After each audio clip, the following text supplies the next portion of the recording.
Hi, I'm Craig Lyndall from WaitingForNextyear.com, and I'm here with somebody who doesn't need any introduction to the rest of you guys, Josh Cribbs. Thanks for taking the time to talk to me today. Appreciate it, thank you. So what brings you to Medina High School today?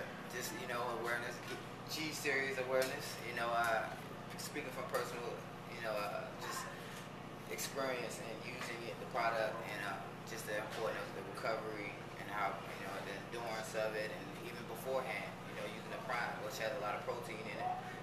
Guys like me, athletes, not just pro athletes, but athletes in general, need these certain proteins and minerals and everything to, get the best out of their workout. How much Gatorade do you think you drink during an average game? Oh man, probably a picture like a big container full. Big tub? Yeah, big tub full.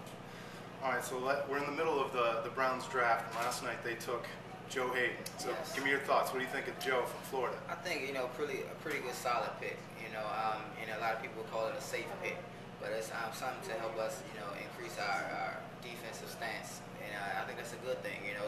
Some guys would say it was kind of different from what they expected because Homegrown being an offensive, guru. But I think it's a good move. We really got a lot of things, a lot of people in the free agency. We were the most active team in free agency, and it worked out pretty good for us. So I think the pick was really solid and safe. All right, so let's say Mike Holmgren invited you into the draft room. What would you look to do today?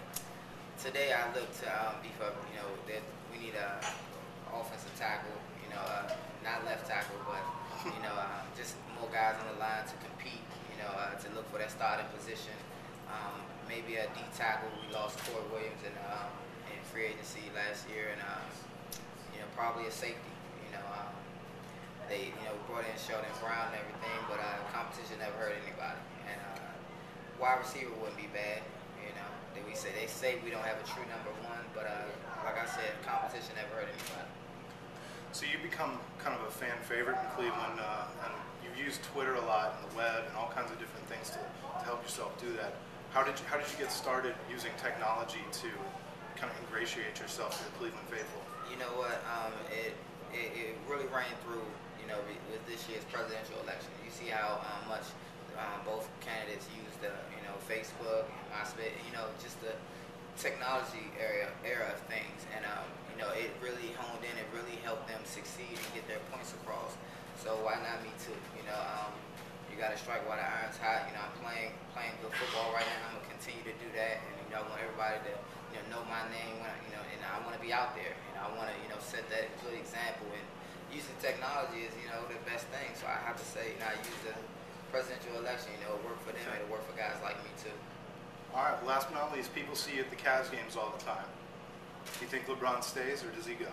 I think he stays. I feel like he'll be a great football. He'll be a great basketball player regardless of where he goes.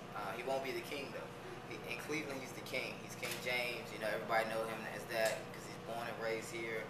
I think that these fans are above all the greatest fans ever, and he wouldn't be the king anywhere else. So I think to keep that throne, to keep his throne, he'd stay here in Cleveland. If not, he'll just be one of the great players.